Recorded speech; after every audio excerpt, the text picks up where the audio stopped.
Hey guys, I'm Davin. Today I'm back with more Total War Warhammer 2 online action. Today we're back with the High Elves, going to be taking on Professor Pone and the Norskins, so let's get to the army compositions. My forces are going to be led by Teclis, he's way over here. And we've got 2 units of Dragon Princes, a main line of 3 Spearmen with a couple of Phoenix Guard. Phoenix Guard are very good against Norsca. They outtrade most Norscan infantry just fine, and they'll deal with Famir and other large threats as well. We've also got 3 Reaver Archers, one of them actually no Heralds of the Wind this time. And instead, I've gone for a bit of a fun pick, a unit you don't get to see too often, probably because they're terrible. But the Grey. So we've got the Grey here, currently running away from all of these Marauder Horsemen and not doing a whole lot to defend themselves. They're going to pop that Loic Shroud, which does give them the stock and unspottable trait. Unfortunately, they still are, well, not unspottable, but spotted at close range, but unfortunately they're already within range of being spotted. For Pone, he's got some Marauder Horsemen, throwing axes here, Beasts of Tashnar. Main line is going to be Marauder Champions, sword and board, with Mist Stalkers, a couple of Marauder Hunters Javelins with the Spearman in the back. He's got Wulfric the Wanderer, and Shaman Sorcerer, Lore of Death. So without further ado, let's get the battle underway, and just quickly make note of the fact that the balance power is heavily against me here. Not exactly sure why. Typically I have that problem against the Beastmen, but for some reason, one of the units that I've brought here is just horribly either overcosted or underpowered in terms of the balance power, but you can see the Dragon Princes do come and finish off the Beast of Tashnar. Unfortunately, we're taking a ton of fire from those throwing axes, which is really uncomfortable. I'm going to go ahead and drop a regrowth on them to try and keep them in the fight here, an upgraded regrowth even. Extra physical resistance, and they are going to go on a bit of a wild goose chase. You can see the Dragon Prince is also coming to zone out. I was thinking if we could catch Wulfric out away from his army and isolate him, we could be able to take him down, but it looks like Fate of Buna going down on those Dragon Princes. So a little bit unfortunate there, and Wulfric, sensing the trap, is going to pull away here. I'm honestly making a huge mistake right here in committing my Dragon Princes so heavily because I really need them to take on the champions in the front line. That being said, I unfortunately did not do the appropriate level of scouting and didn't even realize these were champions. I totally thought that they were just regular marauders in the front line, so that's going to end up costing me a little bit later. But you can see we did manage to catch Wulfric, got an enfeebling foe on him, and the Dragon Princes are starting to work a number on him. We are also managing to catch some of the Marauder Horsemen, so that wild goose chase certainly isn't in vain. It's just maybe not exactly what we wanted. You can see the frontline engagement is twisting here. We're going to get the Phoenix Guard matched up onto the Mist Stalkers. The Spearmen unfortunately just get bypassed here, and Phoenix Guard forming up to intercept the champions there. You can see the Grey here. They have limited missile ammunition, and I'm actually using it to shoot at these Marauder Hunters, and even then it's not doing very much damage. I don't know, I guess I have had issues with Shadow Warriors. Let's see how much damage this volley does here. That was pretty limp, considering how expensive of a unit that this is against a lightly armored, no missile block chance unit. You'd think that would be an ideal situation, but these guys are just not doing very much damage, and I have issues with Shadow Warriors. But anyway, you can see Mist Stalkers here being cleaned up by the Phoenix Guard. Spearmen not faring so well against the champions. It will take them some time to die, but they will lose. The Dragon Princes, though, are still on this wild goose chase, just about picked up an XP chevron. They are occupying all 3 of those Marauder Horsemen, so I guess that in and of itself is beneficial. We've also moved into the back line here, going to start to try and take out these Marauder Javelins here with the Reavers. They'll do a good job collapsing here. Hopefully we'll be able to finish off the leadership. We're now going to use the Grey to try and finish off Wulfric here. Let's see if that actually does anything, but yeah, not doing a whole lot of damage to him. Pretty underwhelmed, I have to say, especially for how expensive that Regiment of Renown is. I think they're honestly, probably one of the worst Regiments of Renown. But anyway, Lyrian Reaver Archers, Fate of Buna going off on them. It is going to be a bit unfortunate. That being said, we're starting to pull things back a little bit. The Phoenix Guard and the Spearmen doing very well in the front line. We finished off, well, didn't finish off, we routed off the Mist Stalkers. However, they are coming back from rout. And my Dragon Princes over here just got isolated and dragged down by throwing axes. Granted, they were able to more or less occupy all 3 units, but still, I mean, all 3 units is what, 1,800? I guess they're 1,450. That's not a terrible trade, but still, I needed the killing power of those Dragon Princes in the front line here. You can see my Spearmen are suffering under the champions, and even these Phoenix Guard, the fact that they're kind of surrounded a little bit here, and the champions have good enough melee stats that they can hang around with the Phoenix Guard without too much issue. If we look here, the champions AP value is actually not bad at 9 AP per hit, and again, they have good melee defense. Looks like Wulfric's boat is going to be cutting across the gray there. It didn't actually do that much damage at the end of the day, but yeah, the champions trading very well against the Phoenix Guard here, so I actually quite like that pick from Professor Pone. Champions, sword and board champions, I think actually are a pretty solid pick in this matchup. As long as they don't get charged too much. If I had the, you can see, oh man, just ridiculous situation here of Teclis trying to chase down Wulfric.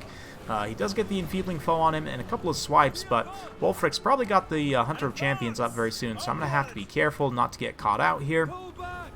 I do have the Gray sort of in a supporting situation, but suddenly Teclis got that Hunter of Champions on him, going to try and pull away, going to have to pull through the Gray here in order to escape, and the few Dragon Princes that remain going to try and come back, but without any mobility, I don't have any way of like rear charging here. I mean, I do have some Lyrian Reaver Archers still, but I'm just trying to find a good home for them. You can see we're going to go ahead and rear charge these Marauder Champions here and try and finish things off, or maybe are we rear charging the Miststalkers perhaps?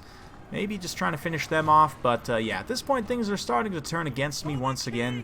You can see the champions are getting slogged down by the Phoenix Guard, but over here the Phoenix Guard are losing out. The Gray had used all their ammunition and being thrown into combat here, just really not doing much at all. I mean, they might finish off some champions here, but it's pretty doubtful. Unfortunately, a lot of my Valyrian Reavers are so low at this point, I'm not really able to take advantage of the mobility, and those Miststalkers are still online, still providing terror, which is very critical in this kind of late game situation. So yeah, a little bit unfortunate. You can see the Gray are terrified away here, and at this point there's not a whole lot I can do but try and grind through the rest of these champions here. Probably should be using these Lyrian Reavers to come like try and rear charge some of these champions in various pockets, but I'm just so preoccupied with trying to finish off these Miststalkers here that I've kind of lost sight of some important objectives, unfortunately. But yeah, we'll grab some cinematics of these Phoenix Guard, just slugging it out here as a lot of the Norscan forces start to push up and around. There's not a whole lot protecting the back of these Phoenix Guards, so very soon they'll start to get rear charged. You can see this unit's already more or less been wrapped up by the champions, so a little bit unfortunate there. Gray getting finished off now here too. We're rear charging these champions, but it's just a bit too little too late. We're going to countercharge on the Marauder Horsemen as well. We should be able to actually finish them off, but at the same time, the Miststalkers are coming in. The Phoenix Guard are going to try and get on them and finish them off. Wulfric as well is in here, and if the Phoenix Guard can drag him down also, that would be very beneficial. You can see all those units are taking damage here, but the champions are going to be tough to deal with. If the champions can come and get a full surround on the Phoenix Guard, it might be dangerous. We did get an Overcast regrowth to try and hold these Phoenix Guard there as long as possible. You can see they are able to finish off the Miststalkers just about. Yep, drag them down to only 3 unit models. Wulfric's also getting very low. Unfortunately, I had the attack order on the Miststalkers and not on Wulfric, so he is going to be able to escape there, although not without probably routing off. Maybe one more hit would do it, but no, he does escape, unfortunately, and Teclis gets caught with the Marauder Horseman here. So yeah, we may have been able to come back in the game if I had been able to finish off Wulfric at that moment, but now the Phoenix Guard gonna get surrounded by champions, like I said earlier, and just start to get dragged down. Although the Phoenix Guard will do okay against champions, they just, with so many unit models attacking them from every direction, they're going to get dragged down here. So at this point, it's pretty much GG for the High Elves. You can see Teclis duking it out with the Shaman Sorcerer here. Not the most comfortable situation for him, so he's going to go ahead and pull away. At least I thought. Yep, looks like he did pull away there. Phoenix Guard still making their last stand here. And yeah, I mean they'll do all right. Certainly, Phoenix Guard. I don't think they're a bad pick in this matchup. Certainly, I do think that you need to help protect against Famir and stuff.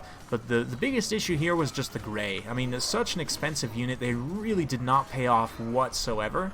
And I'm not really sure. I mean, the basic Shadow Warriors I haven't used a whole lot, and the Gray I've used even less, just because they seem so poor. But the Gray especially, because they're so expensive and their missile damage is so limited, it really seems like they either need a missile damage buff or, sorry about that, perhaps a price reduction or just something to make them more cost effective, because right now Shadow Warriors are already not super cost effective and the Gray are super expensive. We'll look at that in the post-battle kind of analysis, but yeah, the gray really not cost effective here, and I think that's what ended up costing me. If they had paid out, then certainly I think that we would have been able to win, you know, if I had, or if instead of bringing the gray, I had just brought, like, say, more Illyrian Reaver archers, and we've been able to contest the Marauder Horsemen with them instead of with the Dragon Princes, that would have been a lot better. Then the Dragon Princes would have been able to clean up the front line. I mean, even still, I probably would have been able to, if I had done that better, you know, in this game, of using the Reaver archers to go after the horsemen and instead using the Dragon Princes to support the front line. I kind of switched those roles, but if you were to do that appropriately, I still probably could have won this matchup. Maybe. It would have been tough, but yeah, the gray, man, 50 kills, but still just so inefficient. Very well played Professor Pone, though. No questions about that. He played very well. Great pick of the Marauder Champions in the front line as well. Not something I was expecting, and they traded very well against the Phoenix Guard. Much better than I anticipated, so that was nice. The Marauder Horsemen with throwing axes also did a great job kind of singling out that Dragon Prince and dragging him down over time. Granted, it did take him a while, but the Miststalkers, despite that rough initial engagement, were able to come back in the late game, drop a few good terror routes, and you know, get the Elves on the run, and they were able to do so just enough to make a pretty substantial difference there. So very well played Professor of Pone, who of course has his own YouTube channel. You guys be sure to check him out. But yeah, let's just quickly recap here on how crap the gray are. So if we go over here to the High Elves, and let's just briefly compare. So Shadow Warriors at 850, what do you get out of them? Well, 22 melee defense and 30 armor, so they're squishy. 180 range. Their missile damage is okay. It's 4 AP, you know, per shot is not terrible, but they just, oh man. And then the gray, I mean, they have a little bit faster missile attack, but still the same missile damage. 4 AP per shot, 18 non-AP. And I mean, these guys are 500 points, just about more expensive than the regular Shadow Warriors, and I mean, they don't really gain that much. Yeah, they gain the Loic Shroud, which is nice, I guess, if you want to run away. They gain the snipe ability, but they're so much more expensive, and they just really lack the damage to ever be able to pay for themselves in multiplayer, I think. I don't know. Let me know your guys' thoughts. If you've had success using the gray in any matchups, by all means, let me know. I mean, I could see the Shadow Warriors being a bit more effective. I mean, I don't think they're a good unit, but I think you could make them work if you really tried. The gray, though, are just so expensive that I don't think you're ever going to make them be cost effective unless Creative Assembly either severely reduces their cost or just changes how Shadow Warriors are and makes them better. Because, I mean, again, you compare Shadow Warriors to a lot of other units similar. I mean, I guess Deepwood Scouts are probably the most similar unit for the Wood Elves. But, I mean, they're 150 points less expensive. Granted, the Shadow Warriors are pretty much better across the board, including the fact that they have, what's the trait there? Martial Prowess, that's it. But, yeah, I mean, just for how much more expensive they are, and if we look at the missile damage here, I mean, 4 AP per shot, I guess 4 AP per shot for Deepwood Scouts, but I mean, I'm not really a fan of Deepwood Scouts to begin with, so for the fact that this unit is not that much better, it's 150 points more expensive, it doesn't have the AP values of something like a Waywatcher, which is what makes Waywatchers so amazing. So I just really don't see the point, I guess. I don't know. Let me know your guys' thoughts once again. If you've used the gray to good effect, where, when, how, and why, more importantly. Yeah, hope you guys enjoyed watching. If you do like this sort of content, be sure to like, subscribe, hit that bell notification button so every time I upload a new video, you'll be notified. Thanks again for watching, and we'll see you next time.